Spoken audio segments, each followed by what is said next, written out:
सभी श्रोताओं को रामदत्त त्रिपाठी का नमस्कार। इस समय छठ महापर्व की धूम है चारों तरफ, जिसमें नदियों और जलाशयों में जाकर के लोग पूजा करते हैं अपनी। इसके अलावा इलाहाबाद, प्रयागराज में कुंभ की तैयारियां चल रही हैं। संगम के तट पर गंगा और यमुना, नदियों को और जलाशयों को हमारे देश में बहुत सम्मान के साथ देखा जाता है, उनकी पूजा की जाती है। बल्कि जिनसे भी हमको जीवन मिलता है, उन सब की हम प्रकृति के उसमें पूजा करते हैं, चाहे पीपल हो, नदियाँ हो, पहाड़ हो, बहुत सारे ऐसे तत्व हैं जिनका हम सम्मान करते हैं, पूजा करते हैं। लेकिन जो ये नगरीय और औद्योगिक सभ्यता है, इसने विकास की अंधी दौड़ में और खासकर जो अनियोजित या बहुत बैडली प्लान्ड जो शहरीकरण हुआ है, उससे हमारे जलाशय और नदियां खास करके बर्बाद हो रही, प्रदूषित हो रही, कई तो सूख गई हैं। और सबसे बड़ी बात तो जिन गंगा यमुना को हम लोग माँ का दर्जा देते हैं, सम्मान देते हैं, उनको भी नहीं बख्शा, उनमें भी हम अपना मल मूत्र मैला फेंकते हैं, प्रवाहित करते हैं। ऐसा ही एक मामला यमुना नदी का है, जिस पर सुप्रीम कोर्ट ने अभी कड़ी फटकार लगाई है सरकारों को, नगर निगमों को। मैं आपको याद दिला दूं कि यमुना नदी करीब 15,000 फीट की ऊंचाई से यमुनोत्री ग्लेशियर से निकलती है और करीब 1400 किलोमीटर की यात्रा करके इलाहाबाद, प्रयागराज में गंगा के साथ उनका संगम होता है और संगम पे जैसा कि मैंने बताया आजकल तैयारियां चल रही हैं। यमुना जी उत्तराखंड, हरियाणा, दिल्ली होते हुए उत्तर प्रदेश आती हैं और इन 4 राज्यों में हैं जहां हम उनसे पीने के लिए जल निकालते हैं, सिंचाई के लिए नहरें निकालते हैं। लेकिन हम इस तरह इस निर्ममता से जल निकालते हैं कि उसमें बिल्कुल जल छोड़ते ही नहीं और आगरा शहर तक आते-आते तो शायद नाम मात्र का रहता हो, यमुनोत्री का जल तो रहता हो, अन्यथा सारा या तो वो नीचे रिवर बेड से रिचार्ज होता है और या फिर वो नदी ये जो तमाम नाले हैं इनका प्रदूषण होता है। और उसमें जो हिंडन नदी है जो आती है वहाँ गाजियाबाद से, उसका भी सारा पश्चिम यूपी का प्रदूषण जो है वो शहरी लेके आता है। और यमुना में जीव जंतु भी अब मर गए हैं, मछलियां तो बची नहीं। तो सुप्रीम कोर्ट ने हाल ही में जो फटकार लगाई है और 58 करोड़ का जुर्माना बरकरार रखा है जो नेशनल ग्रीन ट्रिब्यूनल ने लगाया था, उस पर आज हम बातचीत करेंगे। और बातचीत के लिए हमारे साथ हैं डॉक्टर संजय कुलश्रेष्ठ, जो आगरा में पीडियाट्रिक सर्जन हैं, बच्चों के मतलब डॉक्टर हैं।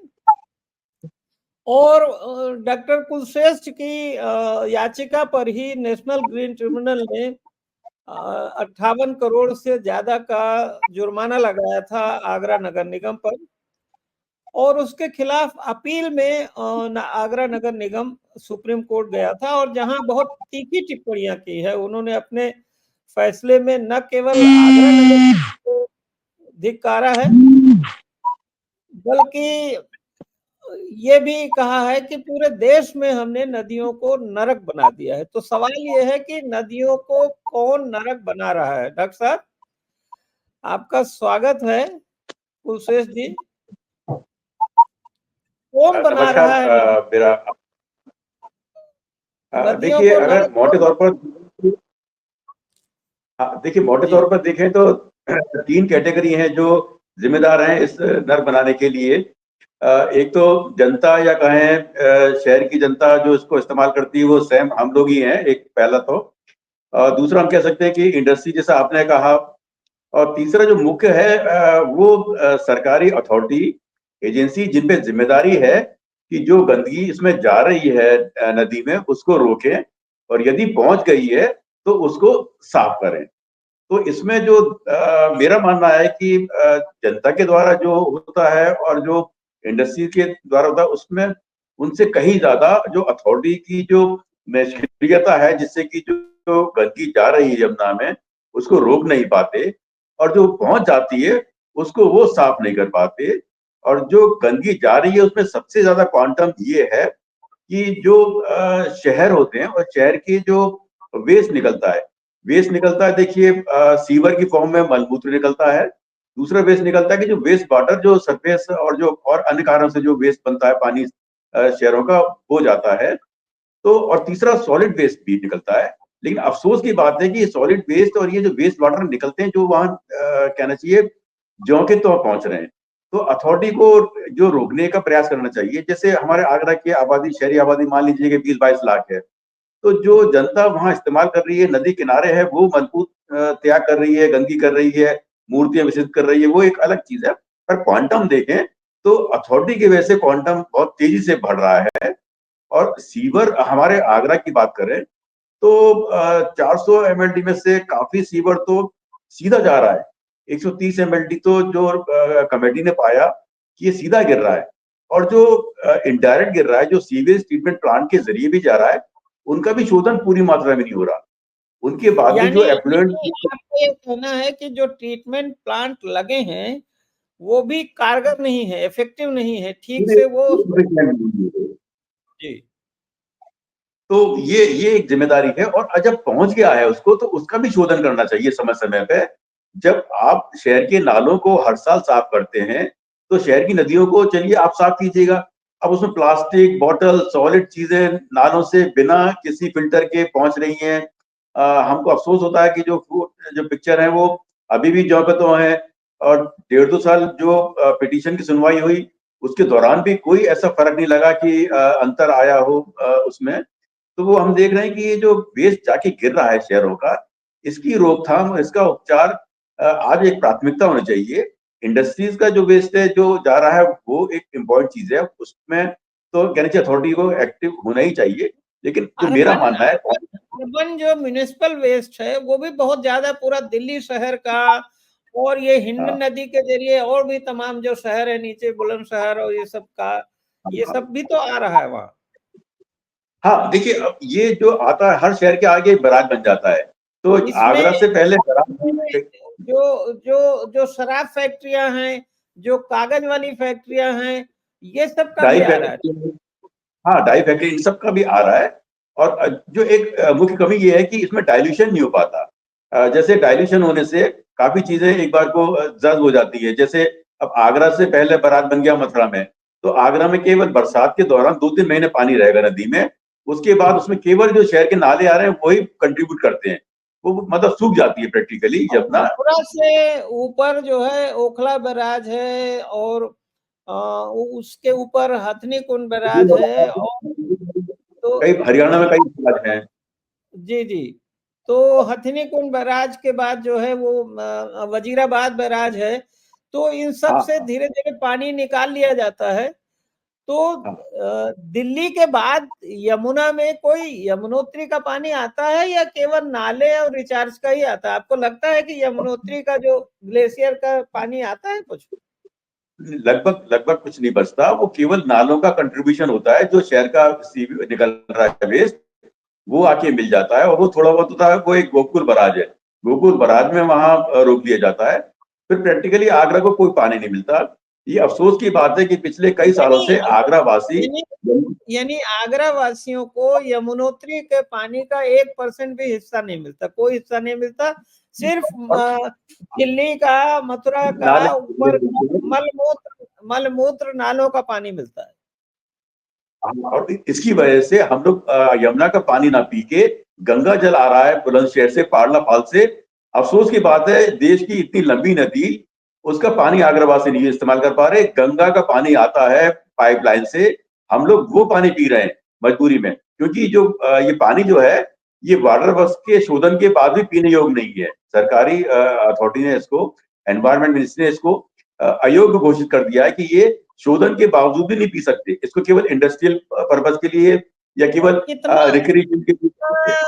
कितना दुख का विषय है कि यमुना जी, जिनको हम सूर्य पुत्री कहते हैं, और उनको हम अपना मलमूत्र पिला रहे हैं, और आगरा वासियों को तो वो मतलब किसी लायक नहीं बचता, बल्कि उससे बीमारियां जन्म हो रही हैं। आपको कुछ बता सकते हैं, आप तो डॉक्टर हैं, कि किस किस तरह की बीमारियां इस पोल्यूटेड वाटर से हो रही हैं वहां आगरा में? और सबसे सबसे ज्यादा जो इसमें बीमारी फैल रही है वो इन्फेक्शन वाली फैल रही है, और दूसरी है कि केमिकल वाली होती है। तो इन्फेक्शन वाली हेपेटाइटिस है, जैसे लिवर की जॉन्डिस वगैरह काफी मात्रा में है। डायरिया इनसे काफी फैलता है क्योंकि कंटामिनेशन है। हम कह सकते हैं कि सीजन में टाइफाइड की मात्रा, वायरल हेपेटाइटिस की मात्रा अत्यधिक होती है। और चूंकि हम इनको बहुत रिलेट नहीं कर पाते, लेकिन इनकी अगर सर्वे करेंगे तो वो इंसिडेंस इनसे जोड़ी जा सकती है, क्योंकि यही पानी शोधन के बावजूद भी पीने योग्य नहीं होता। तो ये एक बहुत बड़ा संकट है। और केमिकल वाला भी एक अच्छा फैक्टर है, जो डाई इंडस्ट्री है और जो अन्य तरह के केमिकल आते हैं वो भी इसमें एक तरह का बीमारी फैलाते हैं, और जानवरों में भी फैलाते हैं। ऐसा नहीं है ये इंसान के साथ हो, जानवरों में बीमारी फैलती है और जानवरों से फिर वापस से इंसानों में आती है इस तरह की बीमारियां। और करीब 5-7 करोड़ की जनता है आगरा, मतलब यमुना के किनारे, जिसमें 20-22 लाख तो आगरा शहर की है। तो आपको ये आपने कहा कि बुलंदशहर से गंगा जल आता है पीने के लिए, तो क्या वो सबको मिल पाता है? गरीबों को, अमीरों को, सबको मिल पाता है वो? देखिए, आगरा की बात कर रहे हैं तो आगरा के वार्ड अगर सारे वार्डों में देखें तो केवल 60-70% वार्ड ऐसे हैं जिनको पाइपलाइन के जरिए पानी, जिनको सरफेस वाटर मिलता है पाइपलाइन के जरिए। और करीब 30-40% आबादी अभी भी ग्राउंड वाटर पर निर्भर है, जिनको सीधा पाइप से नहीं मिलता या जिनको ग्राउंड वाटर इकट्ठा करके दिया जाता है। तो गंगा जल तो केवल ग्राउंड साठ सत्तर वाटर भी फीसदी तो जनता। पोल्यूटेड हो जाए, ग्राउंड वाटर भी तो वहां पोल्यूटेड है। हाँ हाँ हाँ हाँ, हमने हमने ग्राउंड वाटर के लिए भी हमने एक पिटीशन दाखिल की थी, और उसमें भी ज्वाइंट कमेटी ने एग्जामिन किया था। तो उन्होंने पाया था कि इसमें फ्लोराइड की मात्रा, इसमें कैल्शियम की मात्रा, नाइट्रेट की मात्रा जो फर्टिलाइजर से आ रही है अत्यधिक है।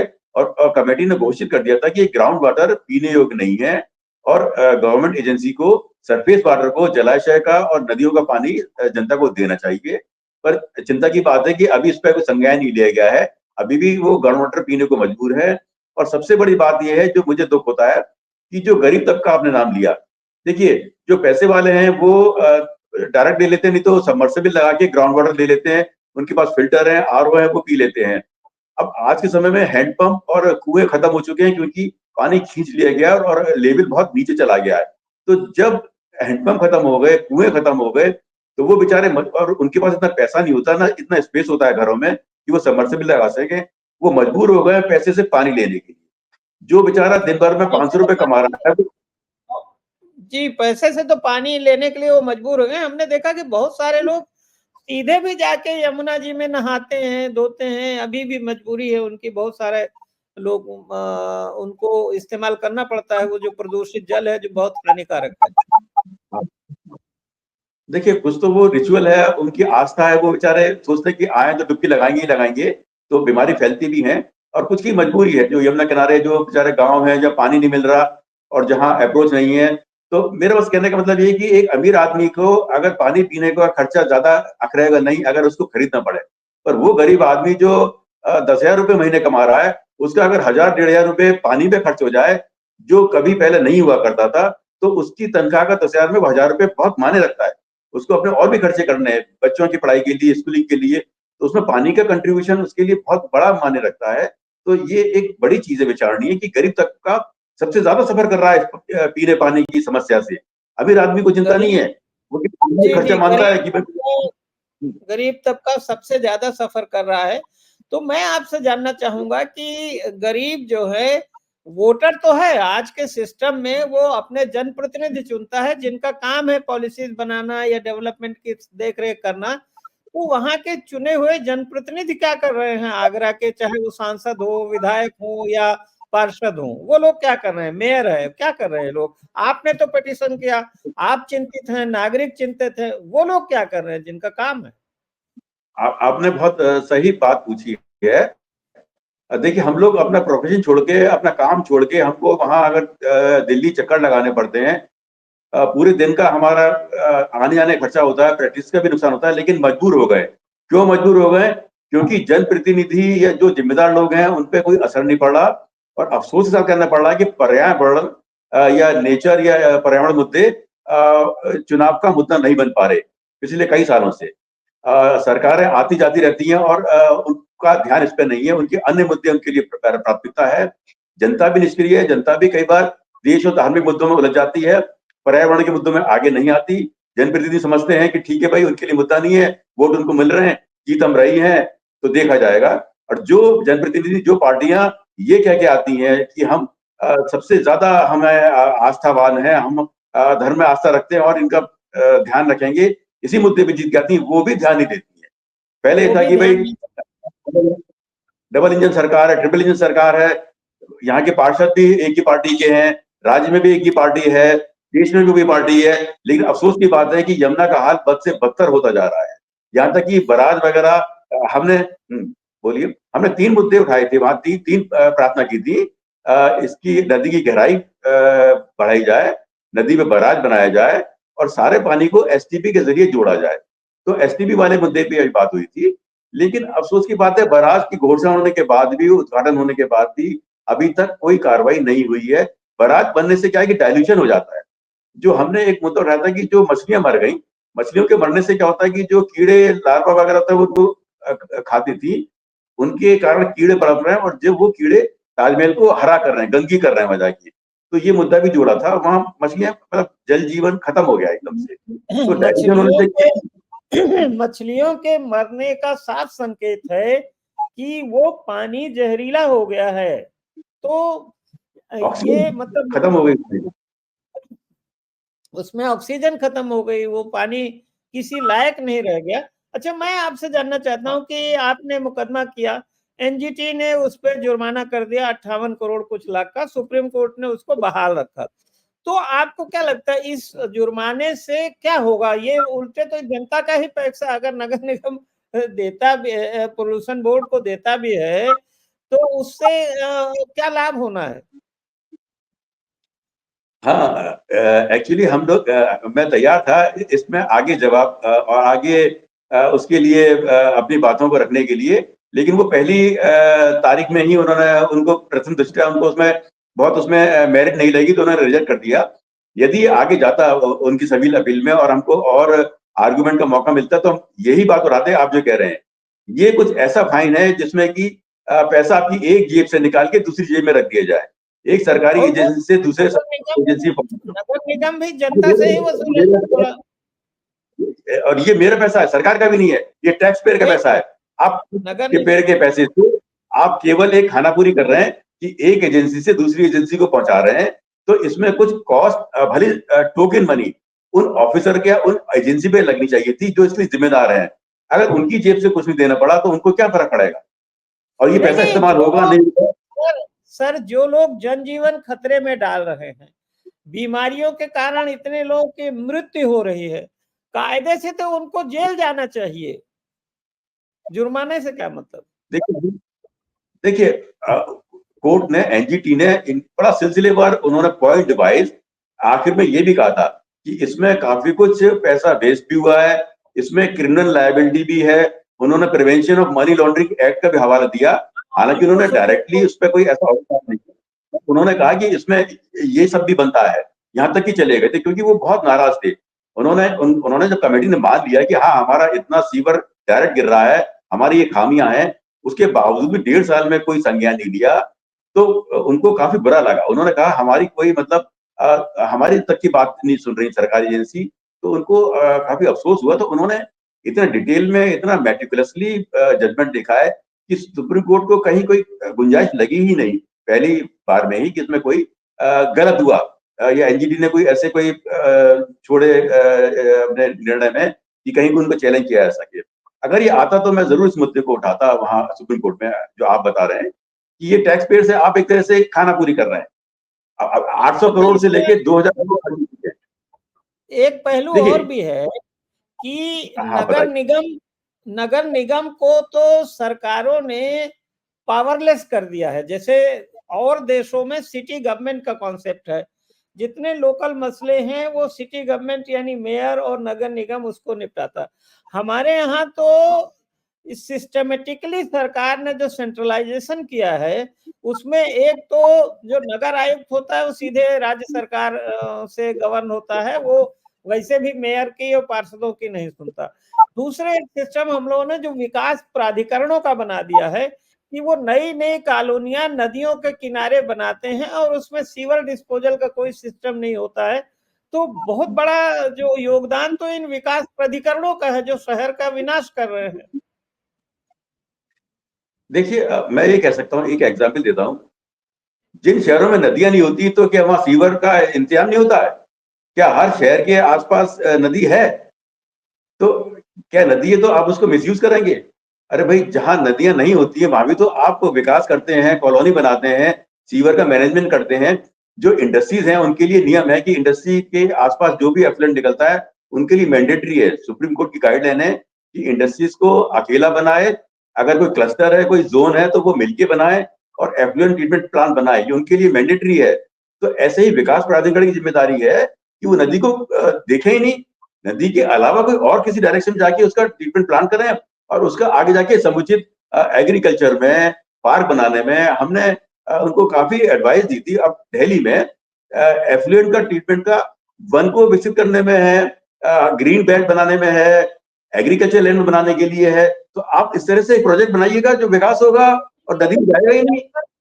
डॉक्टर साहब, कानपुर में एक प्रोजेक्ट ऐसा था कि उसमें गंगा जल मिक्स करके और वो खेतों के लिए और ग्रीन के लिए देंगे, लेकिन हो क्या रहा है कि वहां पर गंगा जल तो बिल्कुल नहीं उसमें मिक्स करते, शुद्ध शुद्ध सीवर का जहरीला केमिकल युक्त चमड़ों का जो उसमें सारा हार्मफुल जो है वो क्रोमियम युक्त जो है वो पानी जा रहा है और उससे लोग बीमार पड़ रहे हैं, फसलें खराब हो रही, पेड़ खराब हो रहे हैं, जानवर उसमें बीमार पड़ रहे हैं।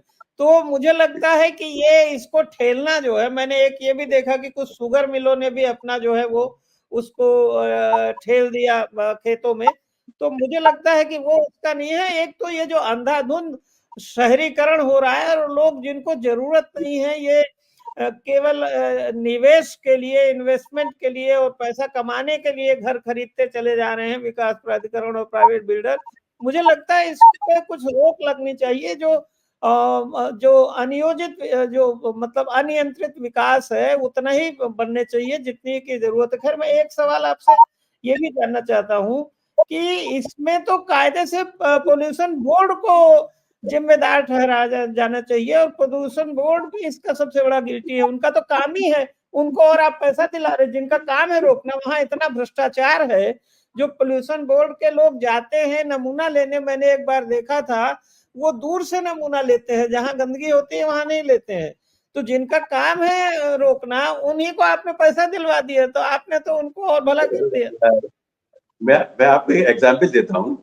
हमारे एनजीटी के इसी केस में उन्होंने एक रिपोर्ट दाखिल करी, पॉल्यूशन बोर्ड वालों ने 40 नालों के सैंपल लिए जो एसटीपी से होके नहीं आ रहे थे, 40 नालों के, और जो नाले सीधे सीवर के साथ गिर रहे हैं उस पानी का इन्होंने दिखाया था 0 बैक्टीरिया।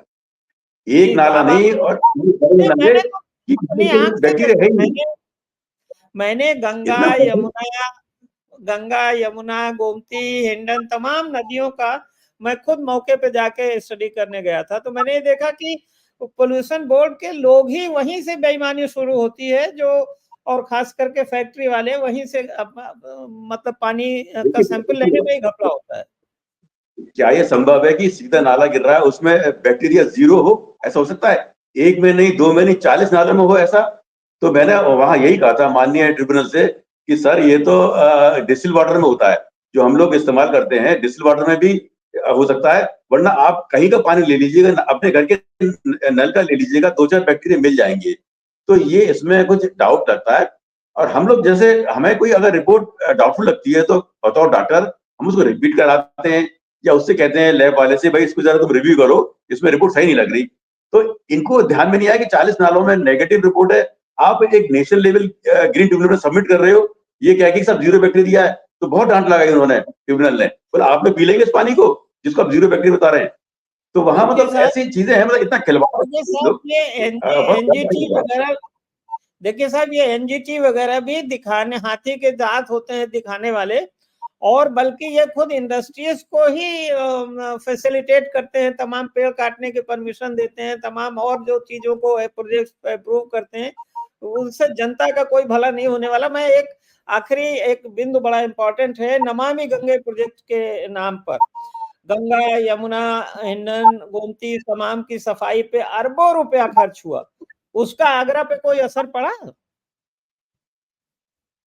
देखिए, मैं एक जनरल बात कहता हूँ, पैसे से जो अर्बन समस्या है, चाहे पानी की हो, नदी की हो, ट्रैफिक की हो, केवल पैसा कितना भी आप शहर में पंप कर दीजिएगा, हजारों करोड़, वो समस्या नहीं ठीक हो सकती, जबकि ब्यूरोक्रेटिक बिल ना हो, पॉलिटिकल बिल ना हो, और जब तक नियमों का एग्जीक्यूशन ना हो। नियम बनाने से, पैसा डालने से कुछ फर्क नहीं पड़ने वाला। देखिए, 3,000 2,000 करोड़ हमारा आगरे में खर्च हो चुका है, अभी 58 करोड़ क्या भला कर देगा आगरे का पता नहीं। इस 58 करोड़ से क्या पर्यावरण सुधर जाएगा, नदी सुधरेगी पता नहीं। 2,000 रुपए का जो करोड़ का फायदा नहीं हुआ, कुछ वहां दिखा नहीं, तो इसका क्या होगा, तो ये समय बताएगा। लेकिन पैसे से हम लोग केवल क्षतिपूर्ति करते हैं, चाहे कोर्ट हो, पेड़ की जगह 100 की जगह 1000 पेड़ लगा दीजिएगा, तो पैसा इसका सॉल्यूशन नहीं है। विल चाहिए, पॉलिटिकल ब्यूरोक्रेटिक विल, और नियमों का अच्छी तरह से उनका पालन है, तभी कुछ हो पाएगा। पैसे के कोई मतलब नहीं है, ये तो पैसा साइफन हो जाएगा, करप्शन में, भ्रष्टाचार में चला जाएगा। और सिस्टम में भी मुझे लगता है कि एक जगह होना चाहिए कि बक स्टॉप शेयर की सारी जिम्मेदारी, हमको लगता है कि जो नगर निकाय है, नगर निगम, उनको एम्पावर करना चाहिए, उनको जो पंगु बना दिया है। तो और ये तमाम संस्थाएं केवल बहाना बनाने के लिए है कि राज्य सरकार जाने, पोल्यूशन बोर्ड जाने, एनजीटी जाने, फिर सुप्रीम कोर्ट जाने, तो ये गेंद इधर से उधर उछलती रहती है। मुझे लगता है कि अगर केवल हम सिटी गवर्नमेंट बनाए तो कम से कम नागरिक जाके मेयर का, पार्षद का जो है वो कुर्ता तो खींच सकते हैं। वो कहते हैं हमें पावर नहीं है। तो सिटी गवर्नमेंट को मजबूत बनाना मुझे लगता है कि ताकि एक ही एजेंसी जिम्मेदार रहे, मुझे लगता है यही इसका सोल्यूशन है। अदरवाइज तो फिर वो सब बहानेबाजी करते हैं कि साहब उन्होंने ये कर दिया, उन्होंने कर दिया, एसटीपी उन्होंने लगाया, तो उन्होंने हरे पेड़ काटने की परमिशन नहीं दिया, कॉलोनी प्राधिकरण ने बना दिया, और फिर एनजीटी चले गए। ये सब समय की बर्बादी होती है और कुछ होता नहीं। तो एक अथॉरिटी नगर निगम को ही, जैसे और देशों में होता है कि नगर निगम जो है वो वही पावरफुल होता है, मेयर को सारी शक्तियां होती है ताकि वो अपने शहर की प्लानिंग और उसकी समस्याओं को जो है वो देख सके और जिम्मेदार माना जा सके। आपको लगता है कि इस तरह करने से कुछ फायदा होगा? हाँ, देखिए, जिसको भी जिम्मेदारी दी जाए, हमारे जो यूपी के कानून के हिसाब से जो नियम थे, तो एनजीटी ने पाया कि नगर पालिका का जो कहना चाहिए, जो सीईओ समझ लीजिएगा, जो सारी चीजें एग्जीक्यूट होती हैं, वो नगर आयुक्त है। इसलिए उन्होंने जो परिभाषा के बतौर उन्होंने उनको जिम्मेदार ठहराया, या वो जिससे काम कराएंगे। अगर वो नगर आयुक्त किसी अपनी सब्सिडरी एजेंसी से काम कराते हैं या प्राइवेट से कराते हैं, तो वो सब जिम्मेदार हों। जवाबदेही जरूरी है। अगर पैसा वेस्ट गया, देखिए, पैसा वेस्ट गया कोई बात नहीं है, लेकिन जवाबदेही जरूरी है। विकास प्राधिकरण और पोल्यूशन बोर्ड और जो जल निगम है जो नमामि गंगे में काम कर रहा है, वो तो नगर आयुक्त के अंडर में नहीं है। इन्होंने खुद ही एक अलग अलग संस्थाएं बना दिया कि जो पैसा आ रहा है वो जल निगम को दे दो, बजाय नगर निगम को दे दो। जहां जमीनों से इनकम होनी है और तमाम बिल्डर्स को से इनकम होनी है, वो विकास प्राधिकरण को दिया। तो नगर निगम को इन्होंने केवल झाड़ू पोछा पकड़ा दिया है, नगर निगम के पास पावर ही नहीं है देखिए, अब वो एक्चुअल। इतने विस्तार, हाँ, मैं उतनी विस्तार से नहीं जानता, लेकिन मैं तो बस ये कह सकता हूँ कि जो आम आदमी है वो इसको इतना नहीं ज्ञान है। लेकिन ये जो हमारे जनप्रतिनिधि हैं, जो एमपी हैं, जो अपनी राज्य सरकार है, इसमें अपनी खामियों को खुद ही ढूंढना चाहिए, और उन खामियों को दूर करे, और जिम्मेदार अधिकारियों की जिम्मेदारी बने। पैसा वेस्ट होने पर बड़ा दुख होता है। यदि हमारे घर का अपना पर्सनल पैसा अगर वेस्ट होता है अपने घर में, तो हमें कितना बुरा लगता है। और पैसा एक बार वेस्ट हो गया, अब किसी अधिकारी से कीजिएगा साहब ये पैसा बेकार गया, आप तो कोई बात नहीं, दोबारा कर लीजिएगा। अगर कहीं क्षति हो गई या पानी की या सड़क की, तो दोबारा बना देंगे, दोबारा बना देंगे। आप उनसे यदि हाँ, कहते हैं कि साहब दोबारा नहीं, आप इसमें जांच कराएं किसकी वजह से पैसा बेकार गया, अरे वो नहीं हो पाएगा। आप दोबारा करवा लीजिएगा, तिबारा करवा लीजिएगा, दोबारा पैसा और करवा ले लीजिए, लीजिएगा। हमें दोबारा कमीशन मिल जाएगा, दोबारा इनकम हो जाएगी सबकी। जान के लिए मत कहिएगा, जिम्मेदारी के लिए मत कहिएगा, आप हमसे पैसे ले लीजिएगा। अपने भारत में इतना पैसा है, कहने को ये डेवलपिंग कंट्री है, इतना पैसा है जितना डेवलप कंट्री के पास नहीं है, बशर्ते वो पैसा सही तरीके से उसका 10% भी इस्तेमाल हो जाए। वेस्ट होता है, वेस्ट पे किसी की जवाबदेही नहीं है, आप कुछ कह नहीं सकते। अब देखिए इक्का दुक्का लोग हम जैसे चले गए कोर्ट पे, वरना कौन जाना चाहता है, किसी के पास नहीं है। हमको तो ये लगता है कि भाई कुदरत के साथ इतना गलत हो रहा है, हमारी जिंदगी तो निकल गई काफी कुछ, अब जो थोड़ी बहुत जिंदगी नई जनरेशन की भी है तो इनके लिए कुछ अपना बच जाए, कुछ हो जाए तो हो जाए, बट हमको क्या करना है। देखिए हमारी जिंदगी निकल गई, हमने वो समय देखा है जब मुझे छोटे लगता बच्चे है थे, कि जब हमको नदी के पास जाया करते मुझे थे। लगता है कि हमको जनमत जागृत करना चाहिए, क्योंकि कोर्ट कचहरी से कुछ होगा नहीं, समय बर्बादी है। जब आपके जैसे 1000-2000 लोग जब उठ खड़े होंगे आगरा में, तब शायद सरकार और जनप्रतिनिधियों के कान में जिसको कहते हैं जूं रेंगेगी। तो जनमत जागृत करना चाहिए, लोगों को अपना संगठन बना के और अपने जनहित के मुद्दों पर संघर्ष करना चाहिए। बहुत बहुत धन्यवाद डॉक्टर साहब, आपसे बातचीत करके बहुत अच्छा लगा। आप जनहित के मामले में आपने अपना इतना परिश्रम खर्च किया, अपना इतना अपना समय दिया और आपने इस मुद्दे को उठाया। आपसे बातचीत करके बहुत अच्छा लगा। बहुत बहुत धन्यवाद। नमस्कार। अच्छा।